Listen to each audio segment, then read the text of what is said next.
आज मार्केट कैसा रहेगा, क्योंकि कल मार्केट के अंदर गिरावट देखने को मिली। डाउ जोन के अंदर गिरावट देखने को मिला, गिफ्ट निफ्टी के अंदर भी गिरावट देखने को मिली है। लेकिन ग्लोबल मार्केट के अंदर एक बड़ी अच्छी वाली तेजी के संकेत जरूर नजर आए और इधर से एफआई का बिकवाली आ गया है 1000 करोड़ का। लेकिन डीआई की तरफ से 2000 करोड़ की एक बड़े वाली खरीदारी भी मार्केट ने जरूर दिखाई। तो ऐसे में आज का मार्केट हमारे लिए पॉजिटिव रहने वाला है या फिर नेगेटिव, या फिर पिछले कुछ दिनों से लगातार जो साइडवेज चल रहा था वो ट्रेंड आज भी दोहराएगा मार्केट। ग्लोबल मार्केट में अगर हम एक बार देख के चले तो फिट्सी यूके के अंदर 21 पॉइंट की तेजी जरूर देखने को मिली। डेक्स जर्मनी में 70 पॉइंट की तेजी देखने को मिला और सीएसई फ्रांस की साइड 28 पॉइंट की तेजी देखने को मिली। यूरोप की मार्केट से तो संकेत हमारे लिए हल्के से पॉजिटिव है, लेकिन नैस्डैक यूएस मार्केट की साइड देखे तो 350 पॉइंट से ज्यादा की तेजी, करीबन 2% के करीब नैस्डैक के अंदर तेजी देखने को मिली। नैस्डैक के अंदर तेजी का मतलब है इंडियन आईटी सेक्टर के अंदर जैसे विप्रो, एचएल टेक, ये कुछ स्टॉक हैं जिनको आज हम फिर से फोकस में रख सकते हैं। निक्की जापान एशिया बाजार की साइड देखें तो 590 पॉइंट का तेजी यहां भी देखने को मिला है। 1.5% के करीब तेजी, ये अच्छी तेजी दिखाता हुआ निक्की जापान एशिया मार्केट के अंदर 1.5% की तेजी, इसका असर इंडियन मार्केट पे पड़ता हुआ हमें बिल्कुल नजर आएगा। डाउ जोन के अंदर देखें तो एक गिरावट देखने को मिला है 100 पॉइंट के करीब। एसएनडी 500 6 पॉइंट की गिरावट देखने को मिली है, लेकिन 100 पॉइंट की गिरावट यानी एक तरह से फ्लैट क्लोज होते हुए नजर आए डाउ जोन। लेकिन ओवरऑल अगर हम देखें पूरे ग्लोबल मार्केट के अंदर नैस्डैक के अंदर तेजी और निक्की जापान एशिया बाजार के अंदर तेजी, तो बाजार के अंदर पूरी तरह से ट्रेंड एक पॉजिटिव बनता हुआ हमें नजर आया है हल्का सा। लेकिन यहाँ पर एफआई की बिकवाली मार्केट के ऊपर थोड़ा सा असर डालती हुई जरूर नजर आएगी। वैसे जो बिकवाली आई है ये सिर्फ और सिर्फ कैश मार्केट के अंदर आई है और इधर से डीआई की जो खरीदारी आई है ये भी कैश मार्केट के अंदर आई है। लेकिन ये दोनों बड़े ऑपरेटर फ्यूचर और ऑप्शन के अंदर भी ट्रेडिंग करते हैं, तो इनका फ्यूचर ऑप्शन का डाटा भी हमारे लिए देखना बड़ा जरूरी हो जाता है। क्योंकि ओवरऑल अगर हम देखें कैश के अंदर तो दोनों ने मिलकर जो खरीदारी और बिकवाली दिखाई है उसमें 995 करोड़ का कैश फ्लो बढ़ाया जरूर है। तो ये कैश फ्लो जो बढ़ा है इसका फ्यूचर और ऑप्शन के अंदर कितना असर पड़ता हुआ नजर आया है, यहाँ पर हम चारों ऑपरेटर की पोजीशन को देखेंगे, रिटेलर की भी देखेंगे, डीआई, एफआई, प्रो, चारों ऑपरेटर ने पिछले 2 दिन के अंदर क्या बदलाव किया है, कौन कहां पे कितने लेवल पे चला गया है। यहां पर पहले रिटेलर की साइड से चेक करेंगे। रिटेलर कौन है? आप और हम जैसे छोटे मोटे इन्वेस्टर जो छोटी मोटी ट्रेडिंग करते हैं फ्यूचर ऑप्शन की साइड। तो पहले रिटेलर की साइड से देखें तो 59% कॉल साइड पोजीशन बना के बैठा था और 40% पुट साइड, लेकिन अभी भी 59% ही आ रहा है, 40% पुट की साइड। लेकिन यहां पर 59.83% था, वही सेम पोजीशन यानी रिटेलर की तरफ से कोई बड़ा बदलाव नहीं किया गया है। छोटे से हल्के से पॉइंटों के अंदर, कुछ ही पॉइंटों के अंदर बदलाव है। Overall position as it is बनती हुई नजर आई है। यानी डाटा के अकॉर्डिंग देखें तो अभी भी इसका व्यू जो है रिटेलर का लॉन्ग साइड है, यानी तेजी का ट्रेंड बना के बैठा हुआ है रिटेलर। तो फ्यूचर में देखें तो 88.30% फ्यूचर को लॉन्ग किया गया था, 11.69% शॉर्ट था। अभी आ रहा 88.32% फ्यूचर को लॉन्ग किया जाता है, 11.67% शॉर्ट किया जाता है। यानी डाटा के अंदर देखें तो कोई बड़ा बदलाव यहां पर भी नहीं है, लेकिन छोटे से हल्के से पॉइंट में बदलाव है, लेकिन वो भी लॉन्ग की साइड नजर आ रहा है। तो 88% यहाँ पे क्या है, फ्यूचर को भी लॉन्ग कर रहा है। दोनों सेगमेंट के अंदर रिटेलर का जो मूड बना है तेजी का बनता हुआ नजर आया है। ऐसे में डीआई की तरफ से जो खरीदारी मार्केट के अंदर आई उसका कितना असर देखने को मिलेगा। डीआई की तरफ से देखें तो पोजीशन हमारे लिए पहले भी 48% यहाँ पर पोजीशन क्या थी, लॉन्ग साइड पोजीशन बना के बैठा था और अभी भी 48% लॉन्ग साइड पोजीशन बना के बैठा हुआ है। यानी 51% यहाँ पर पुट की साइड, 51% पुट की साइड। भाई मार्केट ही फ्लैट हो रहा है, कोई खरीदारी नहीं कर पा रहा है, कोई बिकवाली नहीं कर रहा है, तो ऐसे में मार्केट के अंदर ट्रेंड भी बदलता हुआ कुछ ज्यादा हमें नजर नहीं आने। तो फ्यूचर की साइड देखें तो 3.66% यहाँ पर फ्यूचर को लॉन्ग किया जाता है, 96% शॉर्ट की साइड पोजीशन बनी है। लेकिन अभी 3.75% फ्यूचर को लॉन्ग किया गया है, 96.24% शॉर्ट की साइड। यानी कुछ पॉइंटों के अंदर बदलाव जरूर है, हल्का सा बदलाव हमें देखने को मिला, लॉन्ग की साइड बिल्कुल बदलाव आया है। ऐसे में पोजीशन हमारे लिए लॉन्ग की साइड बनती हुई बिल्कुल साफ साफ नजर आई है। लेकिन ओवरऑल पोजीशन देखें तो यहाँ पर 96% यहाँ पे क्या है, फ्यूचर को शॉर्ट करके बैठा है। यहाँ पर 50-50 का रेशो मान सकते हैं। एफआई की साइड से देखें तो 1000 करोड़ के करीब वाउ पे कैश के अंदर बिकवाली, और यहाँ पर ऑप्शन और फ्यूचर में देखें 43.49% फ्यूचर इंडेक्स को लॉन्ग किया गया, 56.50% इंडेक्स को शॉर्ट किया जाता है यानी पुट की साइड पोजीशन। लेकिन अभी 43.39% एफआई जो है कॉल की साइड पोजीशन बना के गया है, और 56.60% शॉर्ट की साइड यानी पुट की साइड पोजीशन बना के गया है। यानी एक तरह से बदलाव देखें तो कुछ ही पॉइंटों के अंदर बदलाव है, कोई हल्का बड़ा वाला बदलाव नहीं है, छोटे मोटे पॉइंटों के अंदर बदलाव जरूर देखा जा रहा है। लेकिन overall position as it is बनती हुई नजर आई है। तो ऐसे में संकेत हमारे लिए धीरे धीरे वही सिनेरियो की तरफ और इशारा कर रहे हैं जिससे बाजार के अंदर साइडवे ट्रेंड पिछले 4 दिन से हम देख रहे थे, एक रेंज बाउंड एरिया मार्केट के पास। लेकिन स्टॉक फ्यूचर में देखिए 60.38% फ्यूचर को लॉन्ग किया गया था, 39.61% शॉर्ट था।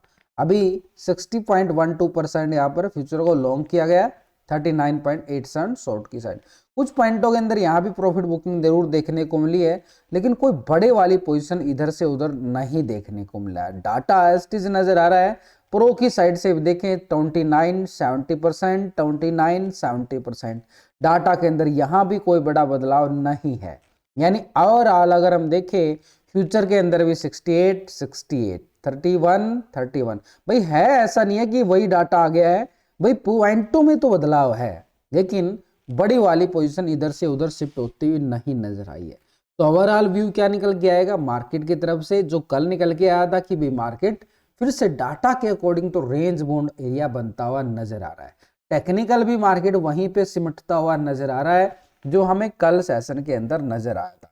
लेकिन एक लेवल है जो मार्केट के पास, जो एक ब्रेकआउट होने की उम्मीद है बाजार के, क्योंकि ग्लोबल मार्केट से हमारे लिए जो इशारे नजर आए हैं, ये वाले जो इशारे बने हैं, ये एक तेजी के सिनेरियो की तरफ और इशारा करते हुए नजर आ रहे हैं। लेकिन मार्केट भी कुछ दिनों से लगातार एक ही साइड पे ट्रेंड करता हुआ नजर आ रहा है। यानी ठीक अगर आप देखोगे 24,500 को मार्केट पूरा रिस्पेक्ट दिया गया है, उसी लेवल पे मार्केट सस्टेन कर रहा है। यानी बाजार देखो ऊपर गया है, बाजार ऊपर जाने के बाद उसी लेवल पे सस्टेन करने का मतलब है कि उस लेवल से गिरावट आने के खतरे कम और तेजी का सिनेरियो मार्केट बनाने की तैयारी कर रहा है। देखो टाइम लगता है मार्केट को एक जगह पर, रेस्ट एरिया बोल सकते हैं इसको भाई, एकदम भागा था मार्केट लास्ट वीक के अंदर, उसके बाद वो रेस्ट कर रहा है, ये रेस्ट एरिया हो गया, और रेस्ट करने के बाद फिर से अपनी तेजी का सिनेरियो मार्केट दिखाने की तैयारी करता हुआ नजर आ रहा है। तो ये वो जो एरिया है जो यहाँ पर रेस्ट किया गया है, ये वो एरिया है 24,500 का निफ्टी के पास। आज एक्सपायरी है, स्पेशल नोट करना पड़ेगा, वोलेटिलिटी का सेशन हमारे लिए जरूर रहने वाला है। तो 24,500 हमारे लिए एक जोन है। 24,500 जैसे ही अपर साइड को सपोर्ट करता रहेगा तो 24,700 के ब्रेकआउट होने की उम्मीद मार्केट के पास बन जाएगी, और 5,85,000 का जो यहाँ पर कॉल राइटर जैसे बढ़ता जा रहा है, लेकिन ऊपर की साइड शिफ्ट भी होता जा रहा है। देखो 25,000 के लेवल पर पहले राइटिंग कम थी, लेकिन अब 5,80,000 की आ चुकी है। इसके बाद यहीं पे सबसे ज्यादा राइटिंग हमें नजर आ रही है, क्योंकि ऊपर के लेवल स्ट्रॉन्ग बन चुके हैं। तो ये डाटा यहाँ पे शिफ्ट होता जरूर नजर आया है। तो यानी कॉल राइटिंग बड़ी मैसिव हमारे लिए बनी जरूर है। तो ऊपर की साइड और इंडिया विक्स के अंदर भी हमें गिरावट दबाव देखने को मिला है। 3-3.5% का कल ब्रेकडाउन देखा गया है, गिरावट देखी गई है। और पीसीआर रेशो की बात करें तो 0.71 क्लोज होता है, यानी डाटा के अंदर तो दबाव है, लेकिन ये दबाव तब तक रहेगा जब तक इस लेवल को ब्रेकआउट नहीं कर पाता है। जैसे यहाँ से ब्रेकआउट आएगा तो मार्केट के अंदर ये पीसीआर रेशो पॉजिटिव आ जाएगा और मार्केट के लिए ट्रेंड जो है लॉन्ग साइड के लिए तैयारी करता हुआ नजर आए। तो ऐसे में आज एक्सपायरी सेशन और निफ्टी की बात ना करें ऐसा हो नहीं सकता। निफ्टी यहाँ पर ये साइडवे ट्रेंड है, ये पूरी तरह से नो ट्रेडिंग जोन में जा चुका है। ऊपर से देखें अगर यहाँ से 700 के लेवल से ब्रेकआउट आता है, छोटा सा 50 पॉइंट का स्कैल्पिंग रहेगा 750 तक का एरिया यहाँ से। लेकिन अगर एक ही कैंडल के अकॉर्डिंग यहाँ पे बड़ा ब्रेकआउट मिल गया तो ये 870 की तैयारी भी करता हुआ नजर आएगा। अगर ये छोटा छोटा जैसे ये छोटी छोटी कैंडल आई है ना, तो ये छोटी स्कैल्पिंग के लिए तैयारी की गई है 50 पॉइंट की, लेकिन अगर बड़ा वाला ब्रेकआउट आया तो ये 50 पॉइंट की एक ही कैंडल आएगी, एक ही कैंडल में ये एरिया पूरा कवर हो जाएगा।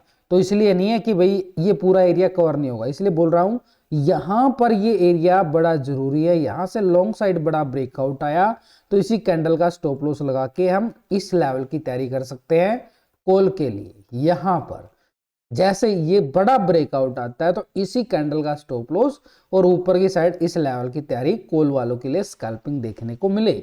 लेकिन नीचे की साइड अगर हम देखें, मार्केट के पास ये बॉटम जोन, इसी को सपोर्ट माना जाएगा।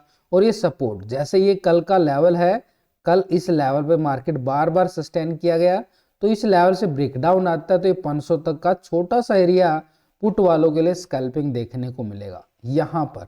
तो ये किस एरिया तक रहेगा, 24,500 तक का एरिया हमारे पास एक सपोर्ट जोन के लिए रहेगा। 500 के ब्रेकडाउन के बाद 24,300 की तैयारी बाजार करता हुआ नजर आए। यहाँ पे है 150-200 पॉइंट का एरिया पुट वालों की स्कैल्पिंग के लिए। यानी वैसे मैंने लास्ट की वीडियो के अंदर ना पूरे लॉजिकली बताया भी आपको कि कॉल और पुट का एरिया कहाँ पे मिल सकता है और कहाँ पे हम ट्रेड सेटअप बना सकते हैं। उसके अलावा अगर हम इधर उधर ट्रेड मारेंगे तो हमारा प्रीमियम डीके का पूरा खतरा मार्केट के ऊपर रहे। यही हाल बैंक निफ्टी का है। बैंक निफ्टी के अंदर तो पिछले कुछ दिनों से लगातार एक रेंज बॉन्ड ये साइडवे ट्रेंड बना हुआ है। यहाँ पर जब तक इससे बाहर नहीं निकलेगा कोई अच्छे वाला सेटअप ट्रेड नहीं देने वाला है। पूरे प्रीमियम को डीके करने की तैयारी कर चुका है बैंक निफ्टी।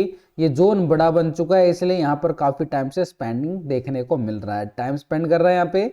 ऊपर की साइड 54,000 ब्रेकआउट होगा तभी मोमेंटम आएगा और नीचे की साइड 53,300 सपोर्ट करता हुआ नजर आ रहा है। तो ये 700 पॉइंट की रेंज है, इस 700 पॉइंट से बाहर निकले तभी कुछ हो सकता है भाई, इससे अलग इसके अंदर ट्रेड करने का रिस्क ही रहेगा। हाँ एक एरिया है सपोर्ट और रेजिस्टेंस, यानी नीचे का लेवल, जैसे ये लेवल नीचे की लेवल से है ना, यहाँ से खरीदारी आती है और ऊपर के लेवल से बिकवाली आ जाती है, बीच में ट्रेड करना रिस्की रह जाता है। तो सपोर्ट और रेजिस्टेंस का ही हम बैंक निफ्टी में फायदा उठा सकते हैं, अदर कोई चांस नहीं है। अब बात आती है कि डाटा देख लिया, टेक्निकल व्यू समझ लिया, व्यू देख लिया कि मार्केट कैसा रहने वाला। भाई मार्केट का जो सिनेरियो है, ओवरऑल जो सिनेरियो है वो तो है पॉजिटिव।